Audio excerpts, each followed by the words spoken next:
Hello and welcome back to Planet Crafter. If it's your first time, consider subscribing and joining the swarm. Last we left off, we found out what happened to the wardens, and so hopefully today we can unlock the T2 deconstruction microchip and make the trade supply ship. And so off we go. And so we'll collect some rations, supplies for the all-powerful box.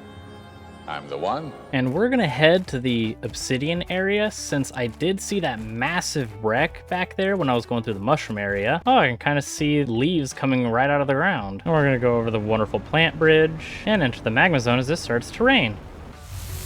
Oh, ow, gosh dang it, I touched it. So this stuff hurts too. Oh gosh, I wasn't even on it. Screw you, magma. Well, screw you too. Can we fly over it without dying? Yes, we can. We just can't touch it. And there's the massive space wreck. And so just before we head in, we need the box.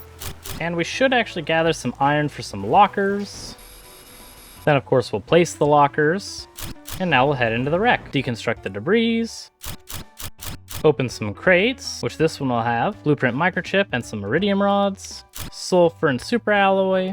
Blueprint microchip and nitrogen cartridge. Explosive powder. Plant multiplier fuse. And we can deconstruct debris back here. I'm not really sure what that did. Can we go through this door? Something else in here. Technical debris. Well, I don't see it. What's this? Storage crate? Is it invisible? No, there's nothing here. I'm not really sure. Unless there's some way to break down this door, which makes it all the more important to get that T2 microchip. I will continue exploring to find another storage crate with a circuit board. Absolutely, give me that. Right next to a ladder up, which has another closed door that we can't break down with a window. Ooh, broken doors. Can I break these? No, but I can kind of see back there. Looks like there's magma back there. Oh, here's an open door with a linfolia tree seed and space food. And the linfolia also has a multiplier of 125%. There's also debris back here too. What the heck? But we can't get past this door. There's a lot of debris back here. Ooh, what's this area? What the heck is all this stuff? Can I deconstruct it? Maybe give me some circuit boards, please? No? Okay, fine. Here's a Shenga seed. Oh, and we can enter this little glass area. It has more computers. Ooh, and here's a fusion reactor, which requires 2 nuclear fusion generator things. And another Shenga seed. Looks like there's another ladder down. Oh, looks like there's just a bunch of ladders up and down in this area. And with the most important stuff and that wreck completed, we'll head back home, being careful not to touch any lava again, because it turns out touching magma and lava does hurt. Ooh, and there's another wreck behind the waterfall, but we'll have to visit there later. Ooh, as we unlock the T2 tree spreader, and there is a whole lot more tree leaf foliage stuff going on here. And it's risen out of the ground to hopefully give me oxygen, because now we're only at a negative 0.6 per second. And the blueprint microchips we got are going to give us the display case and a map microchip. So nothing super useful. Awesome. And I do want to create some more T2 food growers since we need more bioplastic, which means we need more mushrooms. Now I'll place our mushrooms, collect all the food, make some more bioplastic nuggets to make another water collector. Ooh, with another rare larva, thank you. And as much as I love the incessant humming throughout my home from these heaters and from the reactors, we are gonna move everything and upgrade it outside so we stop having to listen to it. Ooh, as we unlocked a teleporter. What the heck do we need for a teleporter? Super alloy rod, osmium, obsidian, and pulsar quartz. Yeah, that is super important. That would make traveling this area so much easier. Which means we're gonna need to make some super alloy rods, which we're actually short by 1 super alloy. So we're gonna make it, make the rod. Now we're gonna place our home teleporter, rename it aptly, and now we're gonna go to the magma zone, place our teleporter by the massive obsidian rock. And we ran out of power. Aptly name it. Can we still use the teleporter while the power's out? Yes, we can. Oh, that's why the teleporters require a ton of power. Who would have guessed that futuristic technology would take so much power? Oh my gosh, we actually had a whole nother container full of super alloy. But for the nuclear reactor, we need explosive powder, and explosive powder requires 2 sulfur, and we don't have anywhere near enough. So we're gonna have to go back to our sulfur mine and grab all of it, and we'll grab if there's any left around. Ooh, but here's a crate with more super alloy.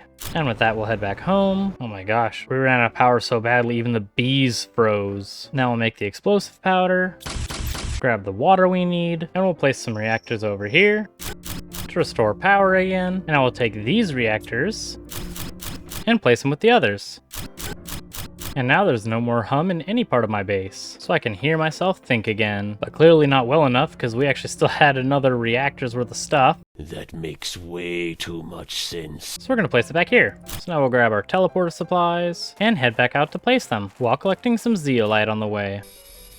And we'll place a teleporter in our osmium cave, and then we'll head to our summer home, which has turned absolutely gorgeous. Oh my gosh, so much grass and trees everywhere. And place our teleporter, aptly name it, although we ran out characters, so that'll be fine. And now we can just return home with the click of a button. And we do need more pulsar quartz, but it looks like we can only make it at 175 gigatera index, and we're only at 30, which means this is going to take way longer to unlock that. And since we run out of super alloy all the time, we are going to go to our super alloy cave, and we'll place some ore extractors down, which hopefully these will mine super alloy, and they won't. Great. Which means if we need the T2 ore extractor, we need a whole lot more super alloy for these super alloy rods. Wait, I think I hear a meteor outside. Red meteors?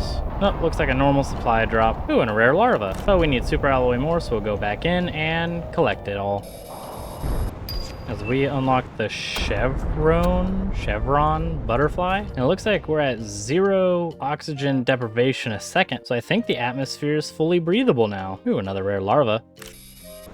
Ooh, and we unlock the T3 tree spreader, so we're gonna skip right past the T2. Ooh, and there's another crate with some super alloy, and what is this? Production multiplier fuse? Insert this fuse in an optimizer to speed up generation time for machines that generate items. Production time divided by 0.25. So I guess it'll increase our crafting time? Not sure how that's necessary. It's pretty instantaneously when I click it. So with that cave cleared out, we're gonna go back home after drinking some lake water with absolutely 0 consequences.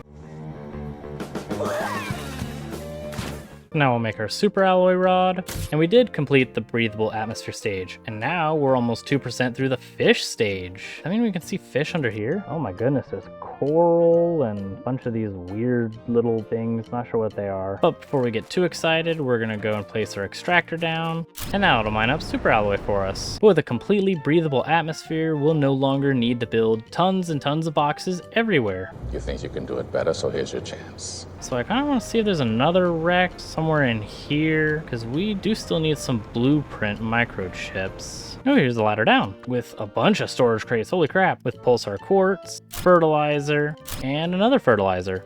Oh, and it hid an entire area back here. Can't take these. Oh, looks like the side bus open. There's a whole cave back here with another locker with a whole bunch of stuff, including an osmium rod and another message. Oh, so Icarus dug back here to gather some resources for a launch platform. But because the storms were bad, he decided to find a big meteor crater, and I know where a meteor crater is. So this must have been the same dude that built the shelter down in the Uranium crater. Well, glad we found his first message. Oh, and here's another storage crate. But our inventory is filled, so we're just gonna take the super alloy. And so now we'll head back home after drinking more lake water. And another massive sandstorm. Ooh, and there's a whole satellite. Open debris. Oh my goodness, there's even more stuff in here. I guess we'll trade some stuff out, especially that blueprint microchip, and we'll have to come back later and hopefully not forget about this. And with passing the 35 gigatera index, that ice cork near the Iridium crater will start to melt. And so with our blueprint microchip, we'll unlock the T3 jetpack. What do I need for this? Super alloy, osmium, and explosive powder to give an additional 20% propulsion again. And we'll make some super alloy, make a super alloy rod, and head back to our super alloy cave to build another T2 ore extractor, to then run immediately out of power again. But we did at least get 2 more super alloys, so you know, there's that. Now we get to run back home, and it looks like we actually don't have enough uranium for another reactor, nor pulsar quartz, and so now we'll go out to grab some more cobalt, and we'll make a whole bunch more asteroid attraction rockets for a ton of uranium. And it looks like the rockets just like disappeared. Oh no, they're there. And that one's the only one that's actually gonna fly normally. Ah, you missed me, you turd. Oh my gosh, that rocket's just losing its mind. And now we'll wait for the meteor shower to end. And with that, the final meteor storm's done. So now it's time to go out and collect all the uranium. Ooh, there's another crate down here with a blueprint microchip and some basic materials. And it looks like some uranium is stuck on our rocket platform. So we're gonna tear it down, collect the underneath stuff, and place it back down. And now with 5 storage lockers completely filled with uranium, we're gonna start making a ton of uranium rods. As we unlock the Humlora seed, which I'm not sure how we unlocked it since we still have no power, so none of the machines should be operating right now. And with almost 20 uranium rods, we can start to make some more nuclear reactors. But since we're still out of super alloy, I'm gonna see if there's any left over in the maze. But I do see a crate with a piece of uranium, and that's it. And there is a bunch of super alloy, so we'll collect all that we can. Oh, there's a whole bunch of super alloy on this little platform. Ooh, what the heck is this? Orama plant? Oh, it gives a 450 oxygen multiplier. Yes, please. Now there's some roots that kind of bridge around to make traversing this area a whole lot easier. Oh, we can climb this thing. Gotta get some more super alloy and a whole lot of crates. Come on, I want the super alloy. What the heck? Fine. Another root bridge to a ton more super alloy that we also can't grab. What the heck? Oh, now we can. I guess it was just stuck. I guess just some of it's just stuck into the ground and you're just not going to be able to touch it. Great. Didn't want it anyway. And I want to explore more, but our inventory's full, so we're going to jump down and hopefully catch ourselves with the jetpack. Wonderful. But before we do that, we need more T2 nuclear reactors to restore power again. And so now we'll head back to the super alloy maze, climb the vine, and explore a little bit up here. While of course collecting all the super alloy that doesn't stick to the ground. As another meteor storm comes in. Oh, looks like an osmium drop. And that meteor looks like it's heading for me. Jeez, yeah, it was. What the heck?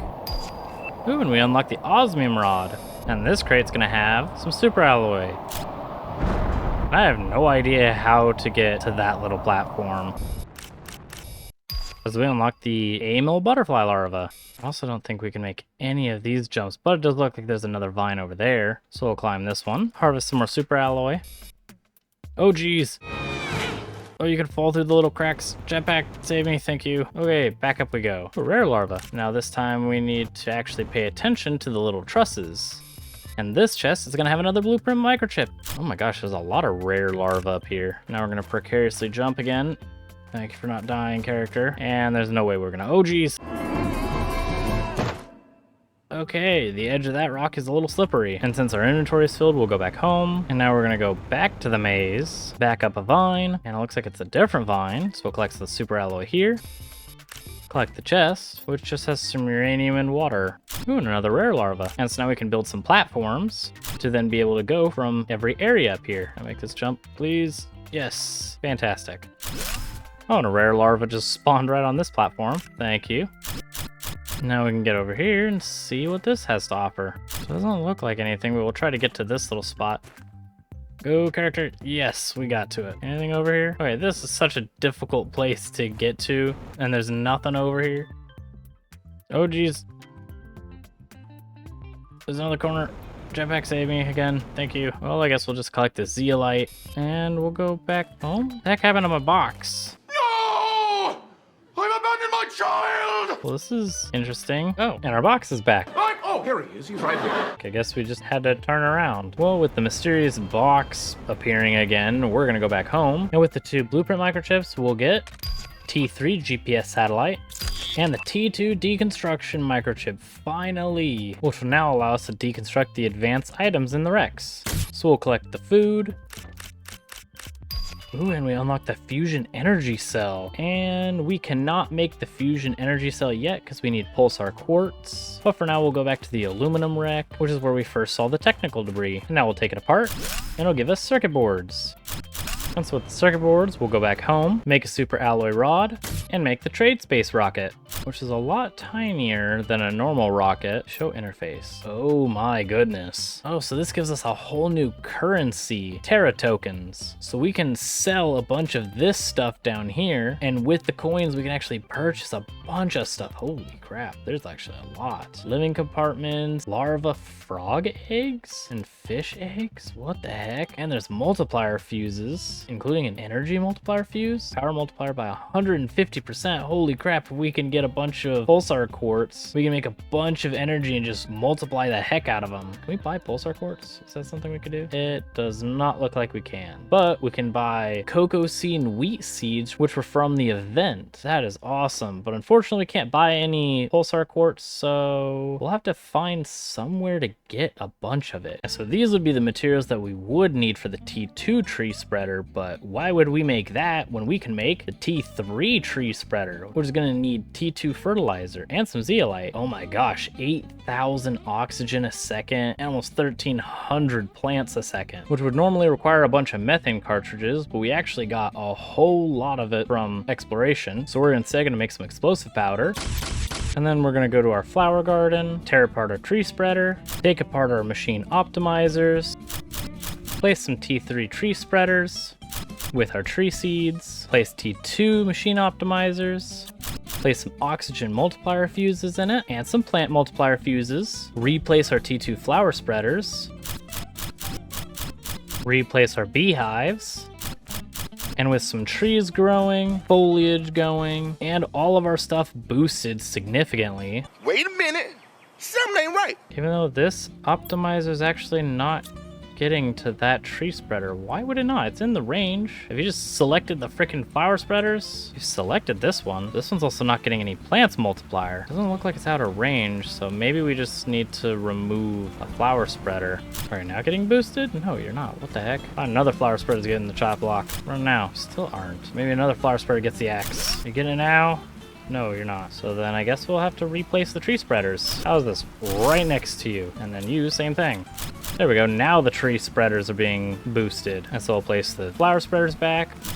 And it looks like it's still selecting all the tree spreaders, so we're good to go. And with the 2 towers of tree spreaders, we're gonna change our oxygen and plants production from 2 million parts per quadrillion oxygen a second and 65,000 grams a second of biomass to 16 million parts per quadrillion oxygen and 730,000 grams of biomass a second, which now we see a significant change in our terraformation stage. So hopefully we can get some fishies.